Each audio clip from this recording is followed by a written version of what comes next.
What's up? It's your boy Humble Dad back with another edition of Humble Dad Podcast. But today we're gonna do a panel discussion, and we're gonna talk to some gentlemen that I highly respect as fathers. And I'm gonna let them tell you a little bit about themselves.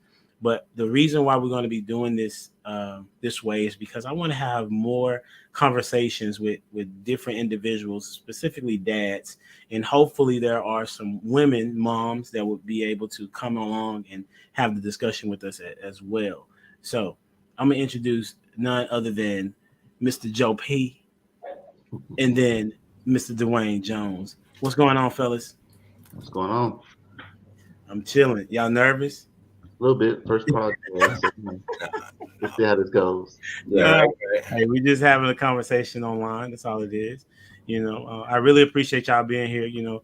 Time it costs everybody something. You know what I'm saying? So I really value this. So we'll make it as good as possible. All right. So before we get started, we'll start with Joe. Kind of tell us a little bit about who you are um, in about 30, 45 seconds. Yeah, man. Born and raised Dallas, Texas, Oak Cliff. Um, I like the facial expressions Yeah. when I say, Oh yeah. That's real right you know. But no, man. I'm a management consulting executive. Um, I'm a new father. Actually, my little boy is now going into 5 weeks, so we're running on fumes right now because of the trying to get him to burp and all that kind of good stuff. But yeah, man, I'm a dad, so it's a lot of things changing for me. Um, but my girl, she has a daughter who's 4, so I kind of got a little preview over the last couple of years on what it's like to be in that role, in that position, that seat, right? Which is definitely life changing. Um, when she came into the fold, but also now my son is here is very different as well. So that's kind of me in 30 seconds. But That's a yeah, vet. only child. So I probably have an interesting perspective about that kind of stuff too. But Mhm. yeah, man, my parents were together for over Jesus 30 some years.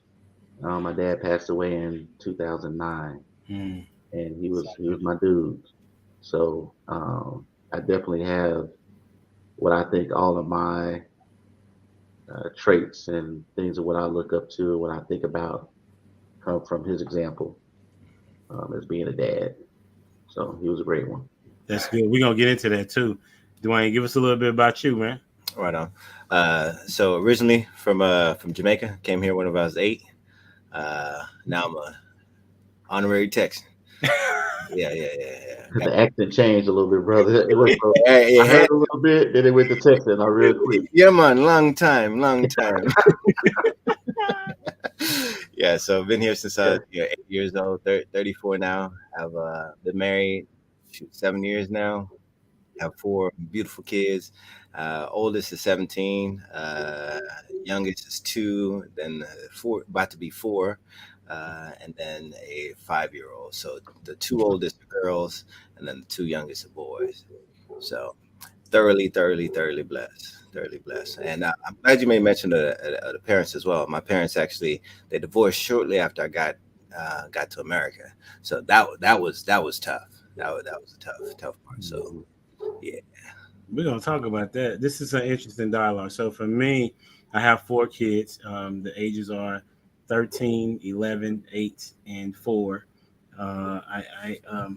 For those that are new, I'm a widower.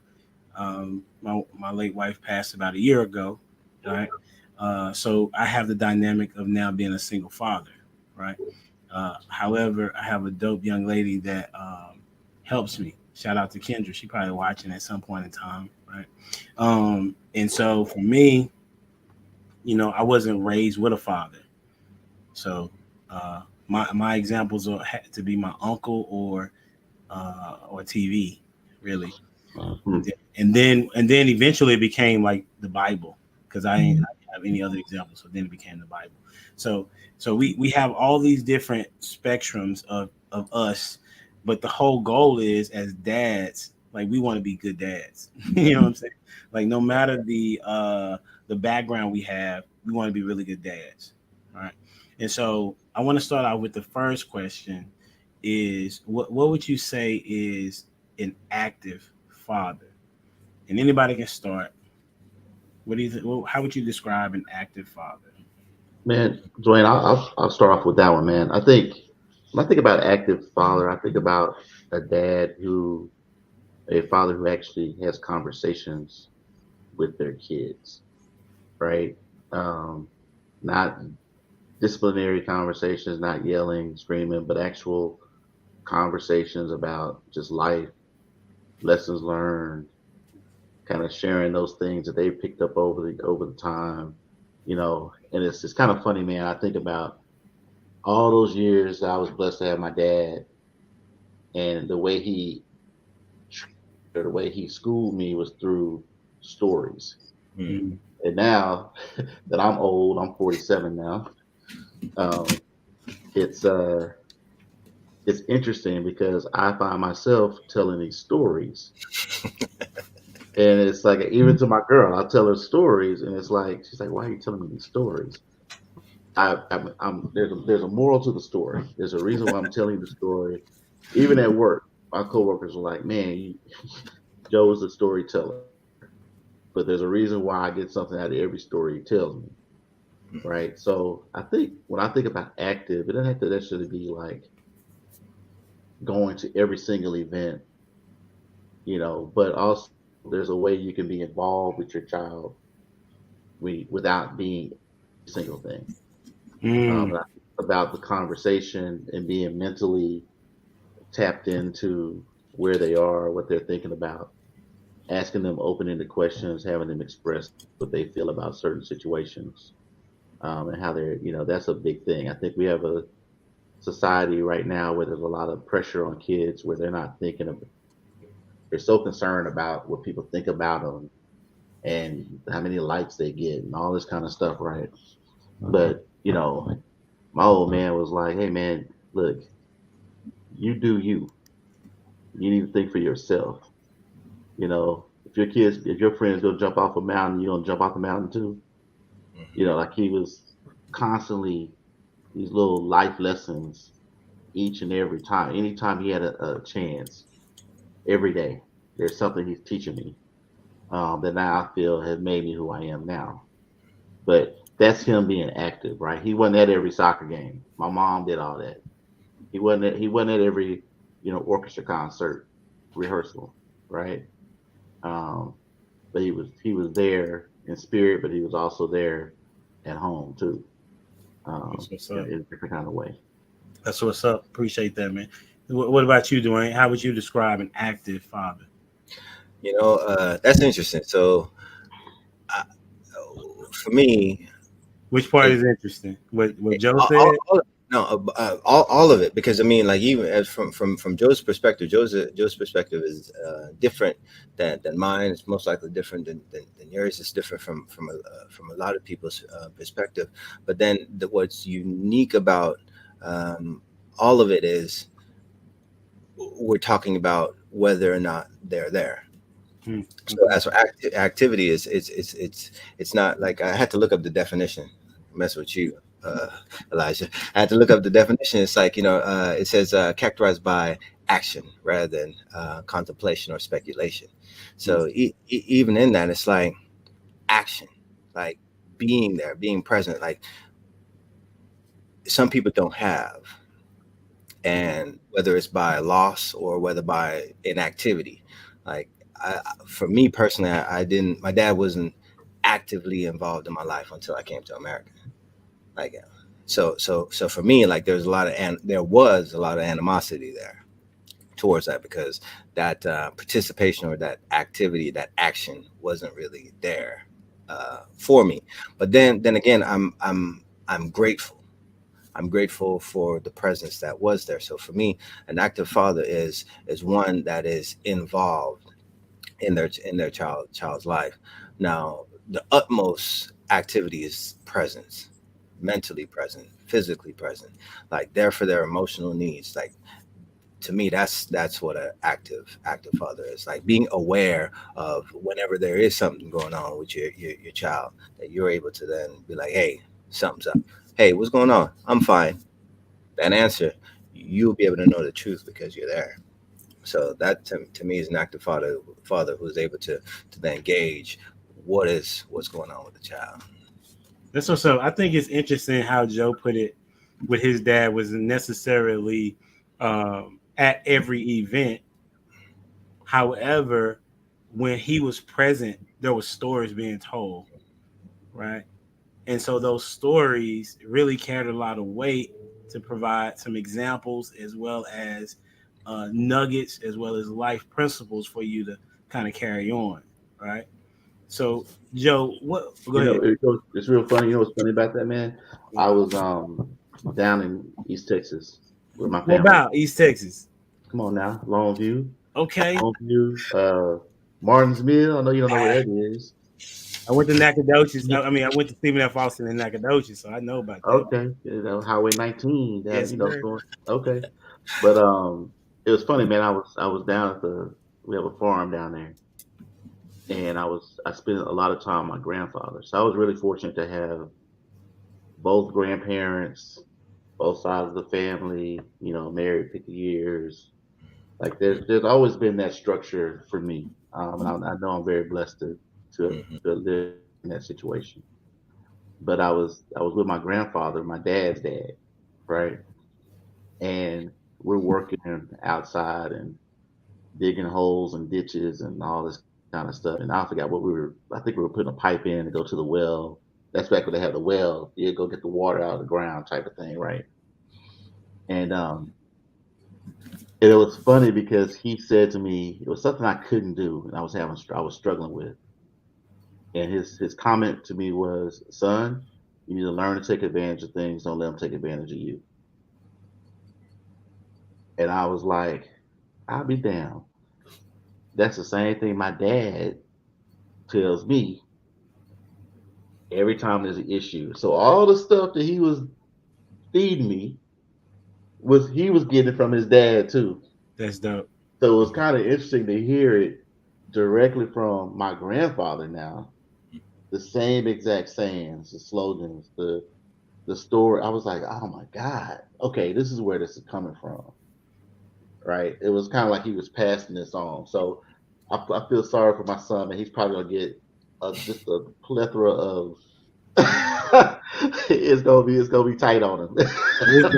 but that's good though. Like that's good Yeah. though, because people learn a lot through stories.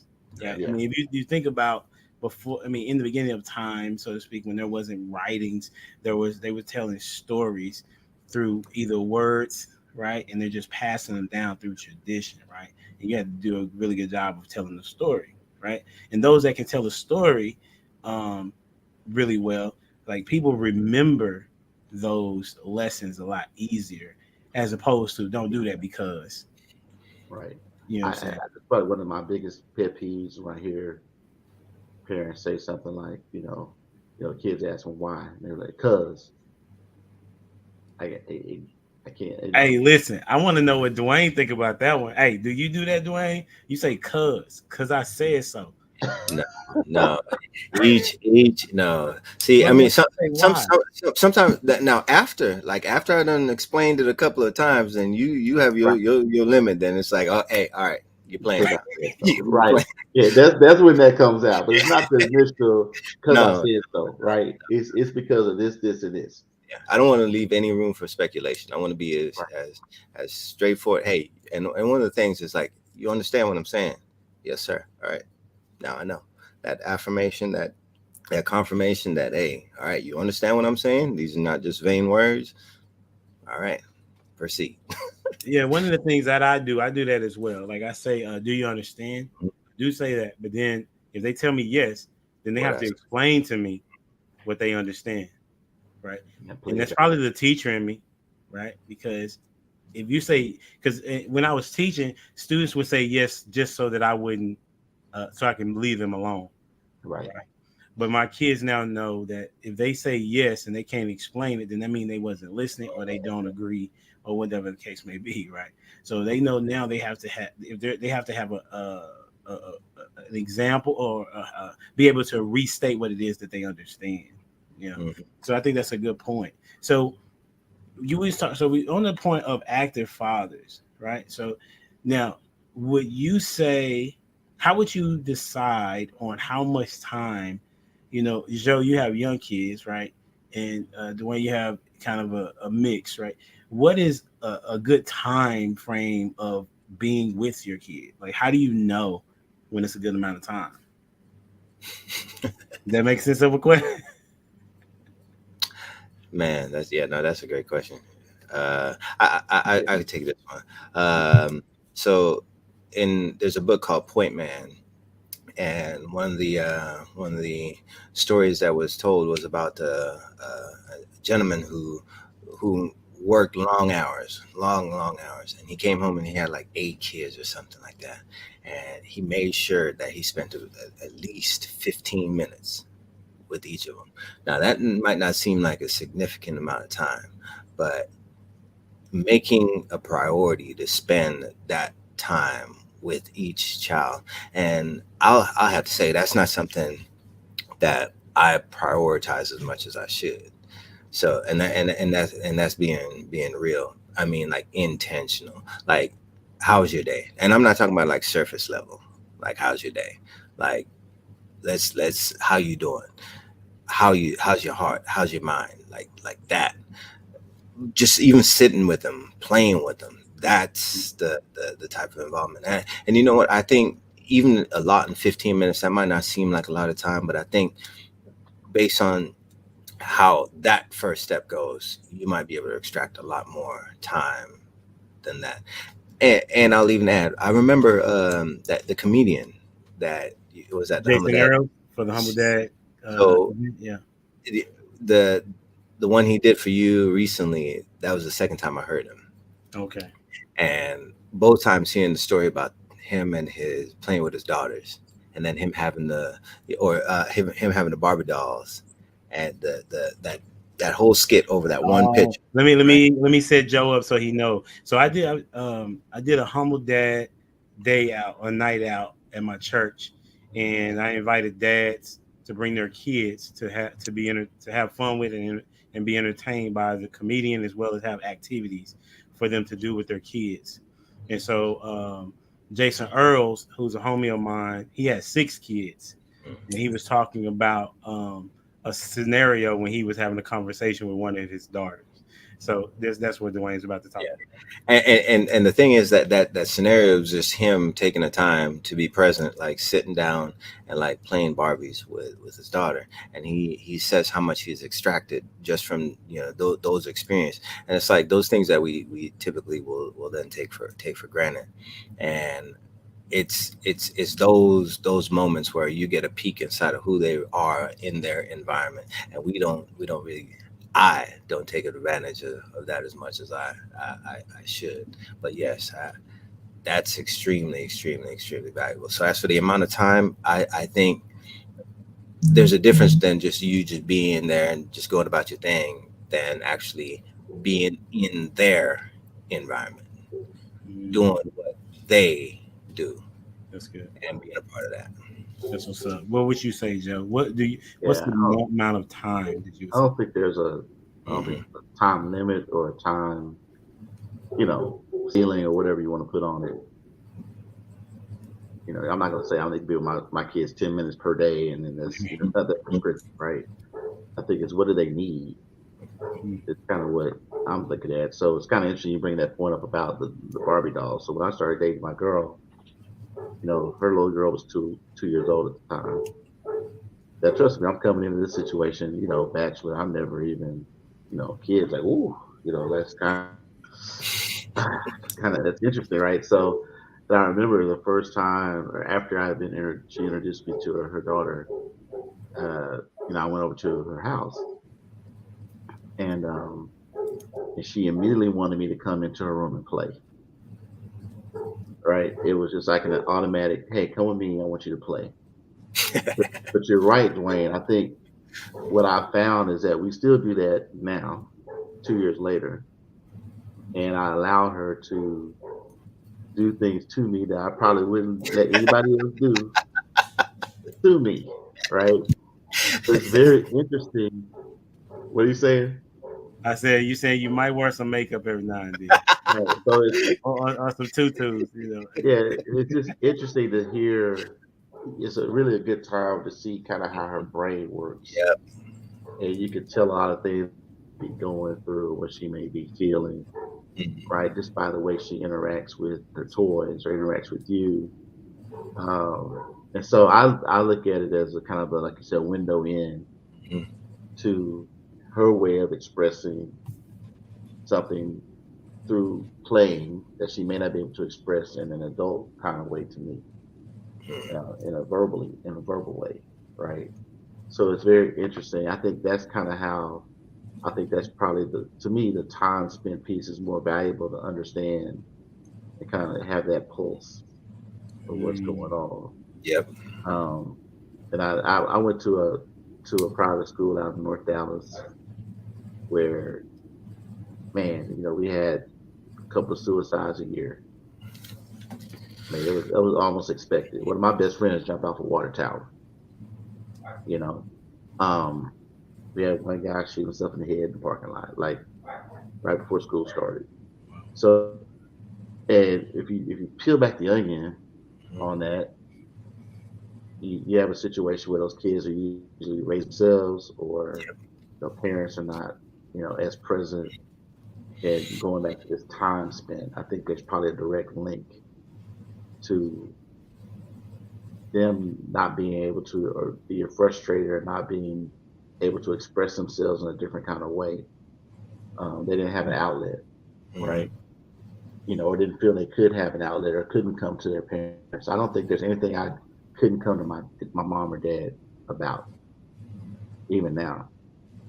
You know, I always could come to him in a very, hey, dad, this is what's on my mind. I don't know how to deal with this, right? And he go into story mode, right? But it's, I kind of think that that's probably the important piece too. Is like when you're younger, I think it changes, right? It'll change. Like the time you spend will be. Um, now I'm trying to look. I'm using that time as a window in to try to Mhm. figure out how they think, how they process logic, stuff like that. But then I think first, when we get older, they'll have a feeling like, hey, I can come to dad and talk to him about this, and this, and he's not gonna That's good. correct me kind of way. That's good. For me, I be wanting to do the 15 minutes. Like I thought about that on Sunday. Like, how can I give each one of them a certain amount of time? Uh, Especially since I'm like, okay, they need the time. Like even my 4 year old says, "Daddy, you don't spend enough time with me, right? You don't play with me enough, right?" And she's right. She's right. It's a challenge. That's why I was asking, right? Like Mhm. you don't know, but I'm also asking for the guy that's going to be watching this. Like he may not have an idea of what it is, how much time. Sometimes it's not a lot of time. It's just a matter of, okay, they just enjoy being in your presence to be able to have a conversation with you. Some of them want to play with toys, or go catch the football or play video games. It's just really a matter of, as a dad, as a father, what is it that your kid enjoys, and you enter into their world. I think Dwayne was saying that, right? For my for G, my oldest, she cool with just having a conversation, right? She want to talk to me about a book that she reading, and I don't be having an idea about these books, bro. You know what I'm saying? She would start in the middle of the book trying to tell me what the storyline is, right? Okay. Then you got Joshua. He's like, I just want to sit down and talk to you, right? Like that's what I enjoy. Okay? And Ethan, he's like, okay, I want to play video games or I go see or something like that. And Jordana, she just like, listen, can we play Tickle? Can we play hide go see? Right. So it's just really a matter of who it is and and which part of their world that you want to be in. So this kind of transitions to the next question. The next question is, and I think y'all kind of touched on it. What is a benefit to having a father in the house? Just give me one, and then you elaborate on it, and then the other person can talk, and then if you have another one, you can share that. What is a benefit to having a father in the house? And this is one where you can go on for a long time. But I know that's exactly why I said start with one. I think the biggest thing, I think I forgot where I read this, but it's something to this extent. When you have a male in the house in a loving relationship with the mother, right? That male is showing their daughter what it's like to be loved and what that feels like in a proper way. But they're also showing their son how to love a woman in a proper way. Hey, talk to him, Pastor Joe. So it's extremely important, in my opinion. I don't think it's a must because I think I have a slew of friends who didn't have dad, in the house, who are amazing men in every walks of life, right? But they also had a very strong male in a different capacity, whether it be an uncle, older brother, a pastor, some feeling. I think we may have lost you, Joe. He was getting into the bag too. Yeah. He's getting to the bag too. I was out here working, ain't he? Yeah, he may have to come back. Oh, there you go. All right, I'm there you bad go. now, man. All right, there you go. Pay too. I think it's really important for your kids to see that affection and kind of what that respect looks like between mom and dad in the house. Um, and it's two way. Like I said, the girls is see what it's like to be loved and love for who you are, not for what you look like, and all this kind of stuff, right? And you're teaching your son what you're supposed to be doing with the person they're going to be with, right? And how you love them. That's good. And the respect that goes there. That's good. That's a good start, man. That's a good start. What you got, Dwayne? How you gonna top that one, bro? Man, hey, I'm just trying to meet him in the middle. No, for me, I think one of the biggest things, and like from a cultural standpoint, I think is discipline. Like women are wired differently. God wired us all differently, and a man is typically the enforcer, like as for the disciplinarian. Like I think Tony Evans says this as for the alignment. Whenever you have men being women and women being men, you have them out, they're out of alignment. And I think for our culture, like we have a lot of men turned into women, not also absent, either turned into women or absent. But then the significance of having a father in the home is like discipline. And there's something particular about for a boy or a boy turning into a man. Takes a man in order to then develop that. And I think a huge part, like it breaks my heart seeing what's going on in culture. Like I'll even say, especially Black culture now, right? You see all these people like getting in trouble with police and all this, and people are like wondering how this is happening. I think it starts at home. So as for a father, the breaking the will of a child in that instance, I'll say particularly a boy, like they want to do what they want to do, and it takes, and it's happened to me, and I'm thoroughly grateful, like for my dad and his discipline in my life, because I mean, hey, you want to do what you want to do, but then somebody saying no, you can't do that. So for me, it's just that discipline, and I'm talking about like good loving discipline, and also going back to that explanation, like, hey, this is why you should not do this. It's not that, hey, out of anger or out of rage. No, I'm talking about that good discipline out of love, because this world, it won't do that. Mm. The key thing you said there, Dwayne, I think is more around being an example. Oh yeah. It's like if you have no example to follow, then you're gonna be lost. More than Absolutely. likely, right? You're gonna struggle to see what you're supposed to do and what you're not supposed to do. You got a knucklehead as a dad, you chances are you're gonna be a knucklehead, right? Unless some, Unless unless somebody steps in yeah. that is not a knucklehead, right? I Yeah. mean, it's that's it's the whole village thing, right? And so if you to a macro level, I mean, hey man, that's why it's such a epidemic for the number of black men we have incarcerated, or you know, uh, in terms of education levels and things of that nature.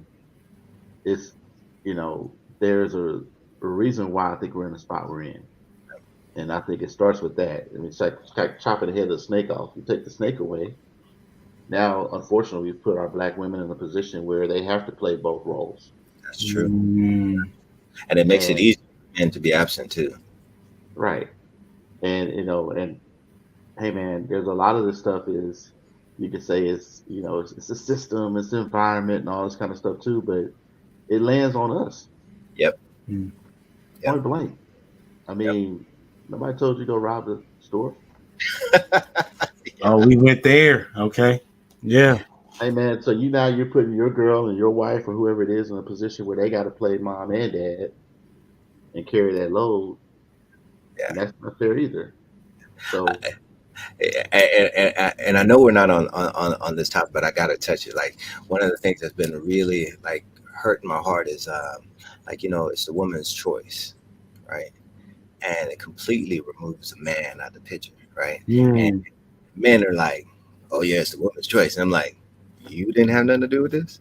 So like you removing accountability from yourself and then putting it all on the woman, and it's like, Mm. or better yet, culture. So now and that makes it easy that opens up a void, and I think like that's a vulnerability for men to just easily just skate out of the pitch and give up responsibility, and Mm.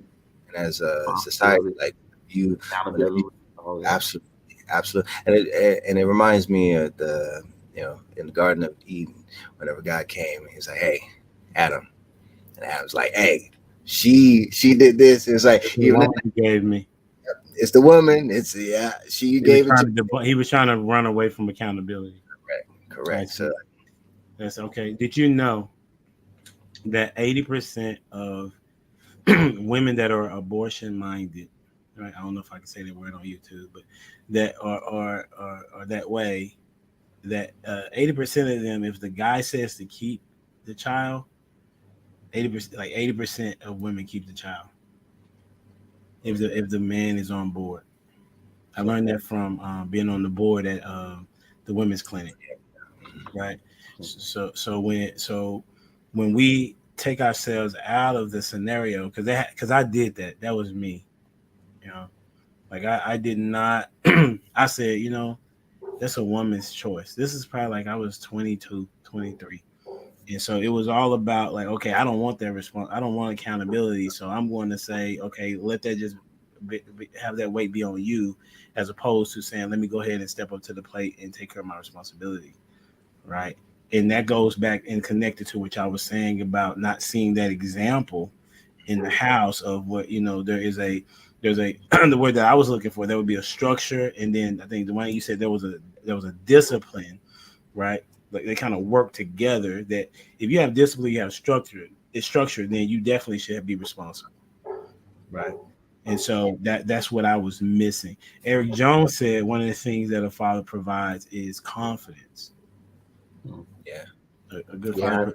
hey What do man, y'all think? that's a big one, man. Because I feel that now. I you know, especially in corporate America, you're in situations where I mean, I could tell you every situation I've been in growing up, whether it be school, higher learning, whatever.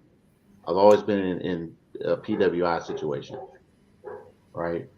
Even now, corporate America, one of a handful, a sprinkle of black people in my at my firm, Hmm. and there is a sense of confidence that I think I bring, and I know it firmly rooted in my dad, 1000%. I mean, I could hear him. Those times you're having doubts, you're in a meeting. I don't know what they're gonna do.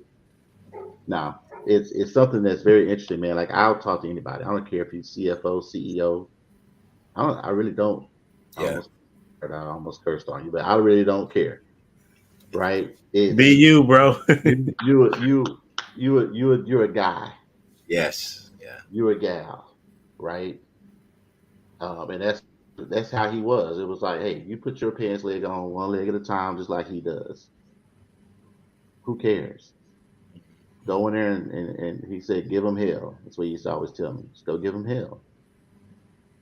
And so I know that's something definitely I agree with Eric on that one. The confidence that you have, it's different. Because I could care less what you think about me. I know what I'm about. I know what I'm gonna do. I know I'm gonna truthful. This is what's gonna be. You can love it or leave it. Yeah, and on that note of confidence, I like that because I think I look at it like a coach, like playing sports and stuff like that. A coach don't motivate you not to have no confidence, like you gonna lose. That's true. Yeah, They prepare you to lose. A good coach, anyways, they're gonna prepare you to win and prepare you to lose. So I think ultimately, like an involved father is going to then prime and prep their kids to be confident, and not only that, be prepared. Be prepared. That's good. There was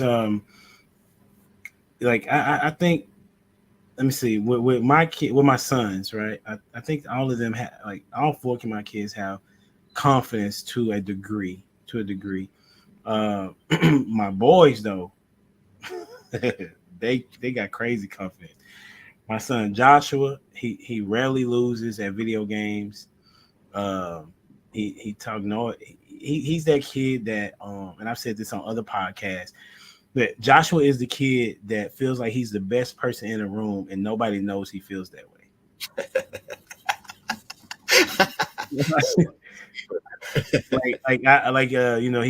I put him in public school, right? And I'm asking Joshua about what's going on, how does he feel about going or whatever. He said he's cool, he likes homeschool better, but he knows the situation, so we're gonna rock with it. And I said, so what's your plan? He said, well, I got some goals. I ain't telling him to have no goals.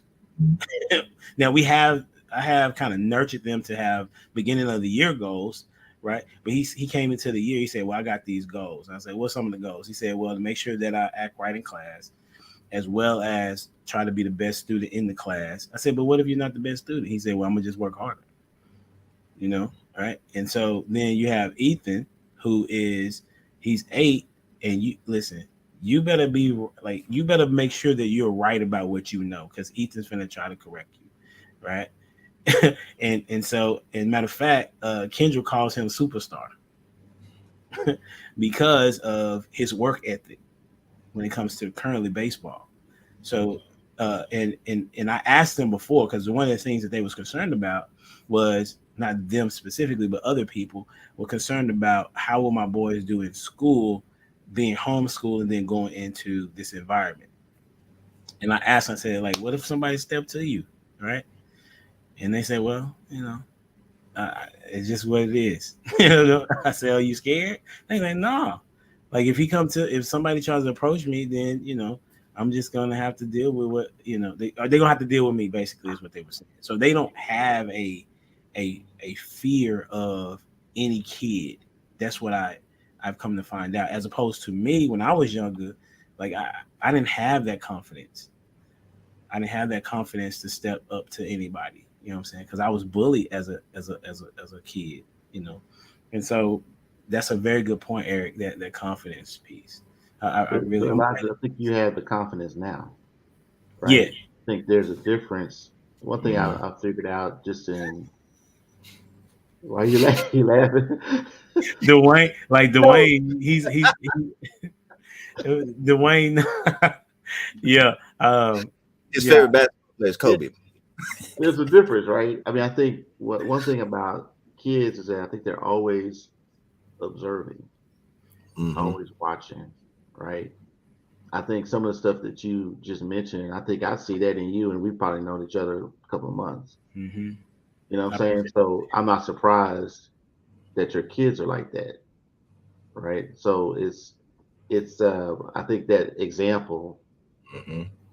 is what's important, right? Sometimes you just got to see it to be able to emulate it. That's true. Right? And That's so good. Yeah. so I think, yeah, I'm not surprised by that at all.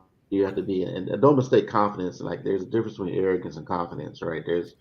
You know, people always talk about, I think about my dad. He didn't say a lot, but when he spoke, you listened, and everybody respected what he had to say because they knew it was going to be very well thought out, very intentional, and it was going to be very poignant. Like there's going to be something to take out of that, right? So, people, just chapping outside their neck is one thing.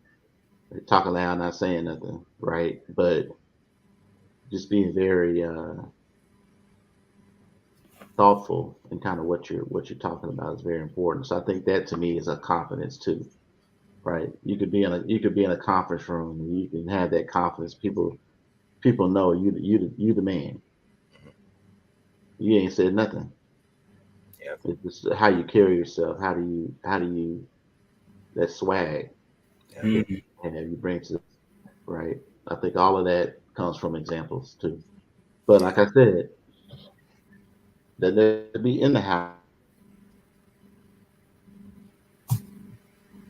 It's, it's Is better to be in the house. Let me see. Let me take him off and then see if he come back. There you go. All Yeah, I right, there mean, you go. Yeah. yeah, it doesn't have to be in the house, but near the house, right? Mm, So if they're picking up from somewhere, and I think that's the key. that's what's up. It's definitely better to be in the house because you're able to see the example on a regular basis. You Right. know, and so that's one of the reasons why I started the podcast is to kind of highlight these dads that are actually doing a good job. You know, because in my circle, I just know all good dads. Like just I mean I got a lot like whether it's my church, whether it's my family, and I'm like, what they be talking about when they be talking bad about these dudes. Like you have all these TV shows or movies, that make the guy look really dumb and like he don't know how to do anything. However, this woman, she decided to marry this dude that's not smart, as if that makes her look better, right?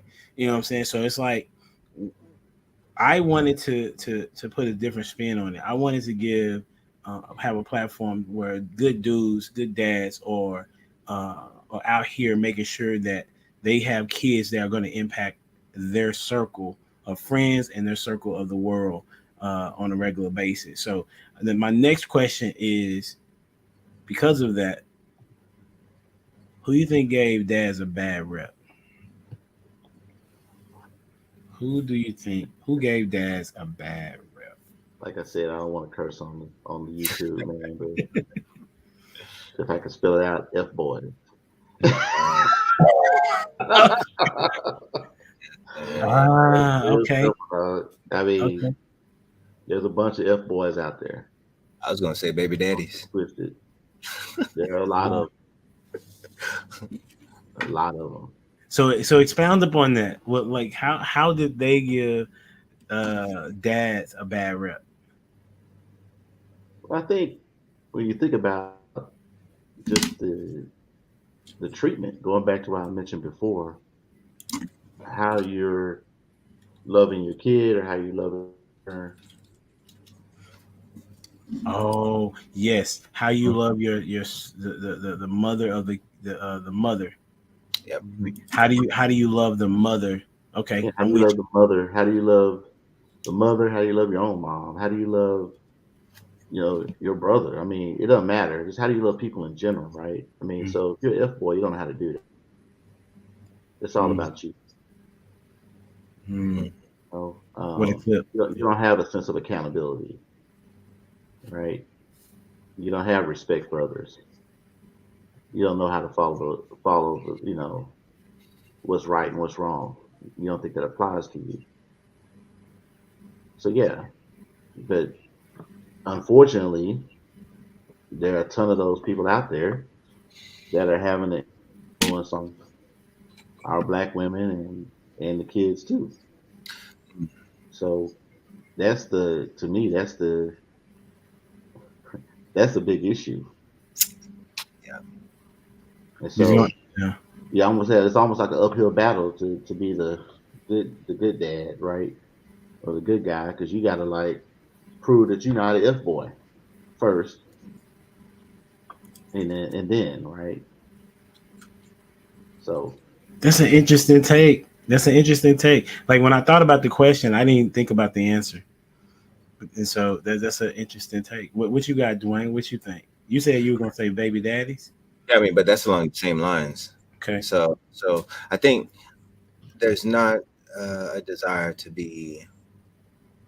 Uh, it goes back to commitment, like commitment, like the lack thereof. So like now it's just like it's more back to the primal instinct, and it's for especially for a man. You know, you just want to get yours and go about your way, and hang up as many trophies as you can. And just that's what you do. And I'll even say like based upon culture, whether it's the movies, whether it's the music, it's all about that, right? There's not about no husband, no wife, no family, no settling down, getting married. No. It talks about baby mama, bees, this and that. And it's which for a society like whenever you have a large amount of people looking up and idolizing, that's what I'll say. They'll idolize culture, and culture doesn't promote. It doesn't promote love and the nuclear family. Like it doesn't do that. So unless you do have that example, like Joe was making mention of, unless you do have that example, like you just doomed. You're a product. You're doomed to be a product of your environment. And from the standpoint of like as for generational curses, like as for my wife, she came from a broken home. I also then came from a broken home. So there has to be like a desire to then actually change that and do something different. And unless you actively and intentionally do that, like you just do to repeat that fate.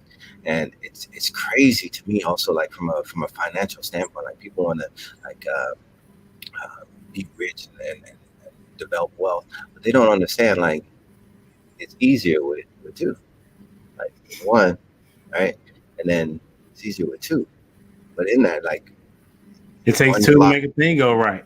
Huh?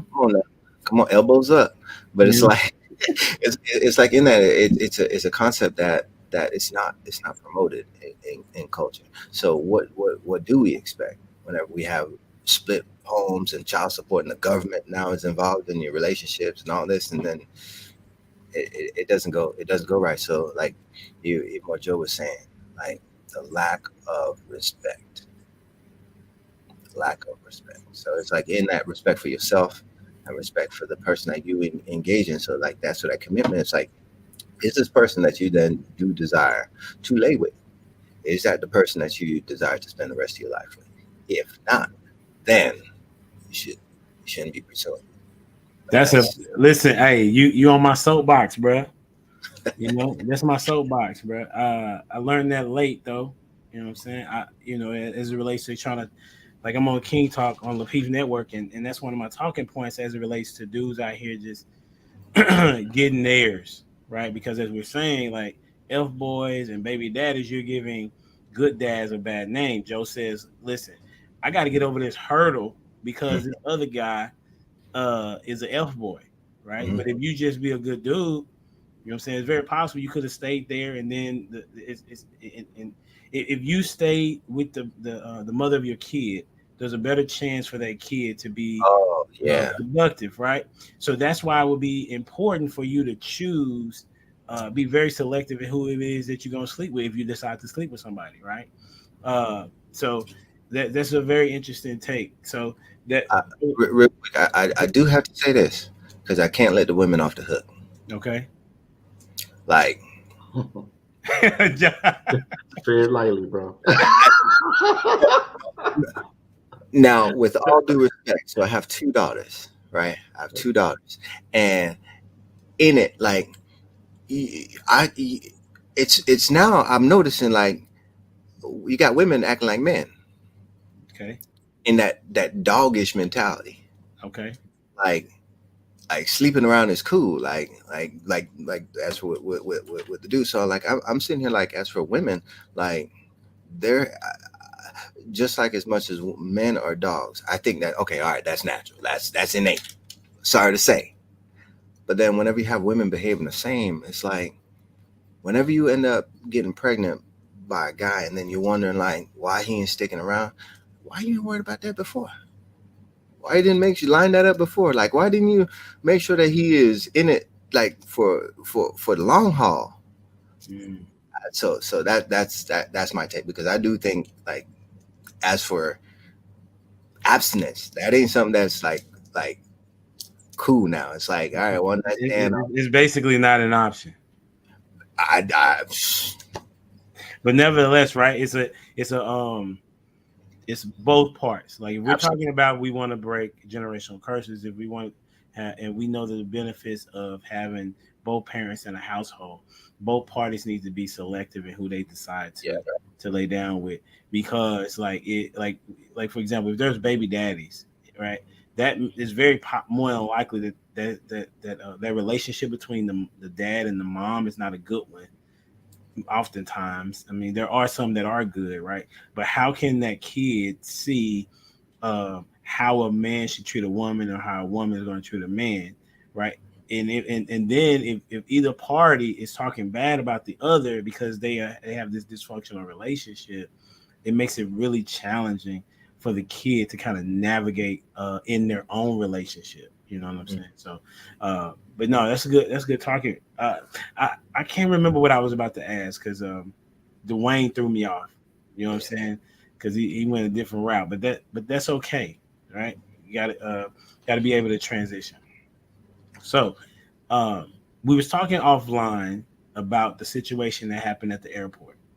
Okay, where the woman slapped the man, right? And when she was in his face, and then somebody got between them, and then she slapped the dude, and then the dude did the Lawrence Taylor move or whatever defensive tackle Aaron Donald move, you know what I'm saying? Right. And tripped her and then hit her. Okay. And there was a lot of backlash on both, like for both sides. Like some people were saying that the woman was wrong, some people were saying the man is wrong. But I don't want to necessarily go from that angle. I want to go from the angle of if either one of them was your child, what would your conversation be before or after that scenario happened?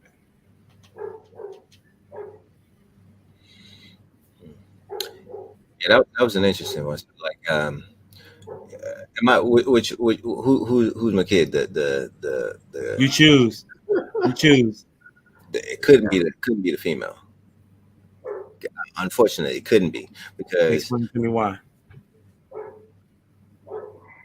how are you going to get in another man's face or in a man's face? Like you're putting yourself in danger. Now, I'm just saying from a physical standpoint, and I think that's what I was even making mention of earlier as well. It's like whenever you have women acting like men, and I think this whole idea of equality has gotten things out of whack, because physically a woman is not up to, especially even in that particular video. Like you could tell that dude, he was doing some things. So for her, it was more of a, I don't know, the lack of discipline, the lack of self-control in that regard. So it's like that's why I'm saying like it couldn't be my, because I want to encourage self-control. But what if it was? What would you tell her? I mean, You know what I'm saying? I see that's a tough one. It's like consequences. I preach consequences. That's for with my kids. Like, hey, self-control. So you have to have self-control. And if you don't have self-control, how much worse is going to be whenever somebody else has to come in and control you. So in that regard, like it breaks my heart honestly and truly, because it's like it didn't have to, on both sides, the guy and the girl. But then in particular, like that's, I don't know, like maybe I'm wrong, but I don't think it's a woman's nature to be like that. Mm. Bad, The like, the videos hard to get the context though. It's like, I mean, we saw what happened, but we really don't know how it started. Right. So that's hard to comment on it. I mean, I think you mentioned self control, discipline. You know, yeah, those are probably the most important things in that kind of situation. How do you uh, keep something like that happening or escalating, yeah, yeah. right? De-escalating the situation. But you know, hey man, I'm gonna tell you like this: if somebody slaps me or hits me, it's gonna be a problem. Man or woman? What? Even if it's a woman? Woman's not gonna be a problem. Man's gonna be definitely gonna be a problem. That's not gonna go down, right? But you know, if it was a woman, I have to. That's where that discipline and self control come into play. Okay, hold on. Because I've had someone try that before. I think they got about right here. Like, oh, hold on. No. What we not gonna do is that. That's Then we de-escalate it. I think I said something like, "As long as you black, don't you ever put your hands on me." dang it. That's what's up. And I meant it. So he knew it too, right? So it's like, hey, that was my way of saying, hey, you may want to back away. That's what's up. So I mean, to your point, Dwayne, you don't know how that guy's gonna react. I mean, he reacted in a way that she probably wouldn't think he was gonna do, I right? don't know why not.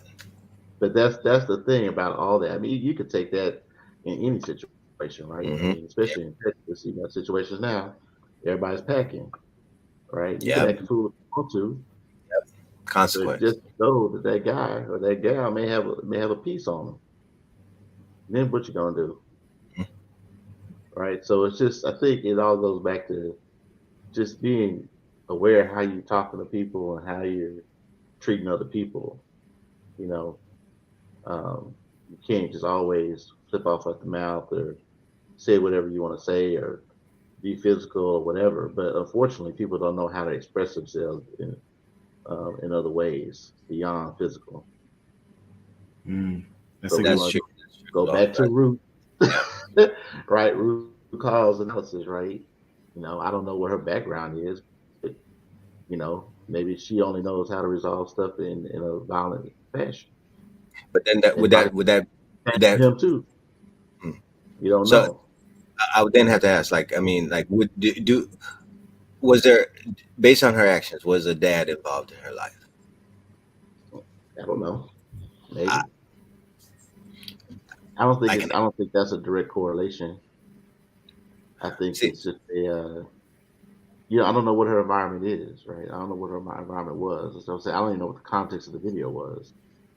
It's just she was mad about something. He stepped in. I think she pushed him or hit him first. Then he went off on her. Yeah, and there was a moment he could have walked away because she turned her back on him. Right. You know what I'm saying? So there was a moment, even still, like you don't Yeah. know if she's raised by a dad because it's just a better opportunity for you to make sound decisions. But that doesn't mean that a woman that's raised by a man is always going to make um, good Yeah. decisions as it connected to dealing with a dude. You Yeah. know, Everybody makes mistakes, man. I mean, yeah, I think both of them, if they were looking at that video now, probably think that was both. They both probably think that was a mistake. I'd hope so. Yeah, yeah. yeah, for sure. Well, this has been good, fellas, man. You know what I'm saying? I'm trying to make sure y'all get off at a reasonable time to go hang out with y'all people and everything. Yeah. Uh, this has been good dialogue. Now that means I got to go find some other questions. You know, you know what I'm saying? Because y'all had some really thorough answers and very thought provoking. So I really appreciate that. You know, does anybody have anything to say before we sign out? I mean, thanks for the invite. I like the forum. This is pretty cool. I like what you're doing. So keep that up. Dwayne, it was nice meeting you. Likewise, Joe. Virtually. I don't know what part of town you're in, but I'm sure if you're hanging out with this dude, I don't know. The suspect thing, Hey, hey, appreciate you, Nah, Joey. man, he good people, man. So I'm friends with his girl now, Kendra. So Nice. Yeah, that's how. Okay, yeah. I didn't even say that. That's how I met Joe. Oh, nice. Okay. Because Kendra, well, his girl and Kendra, did they go to school together? Yeah, But they know each other somehow, like, and so that's how we connected. And I got to hang out with Joe for a little bit. You know what I'm saying? And so trying to figure out when we can hang out another time. Yeah, Schedules just be busy, bro. You know what I'm saying? This Well, weather this right is now. That's what's up. Dwayne, what you got, bro? You want to say anything before we get out? All right. It was great meeting you. Had great discussion. I love a substantive conversation. Like a lot of these conversations now, man, just be like shallow and surface level. And I want to check out.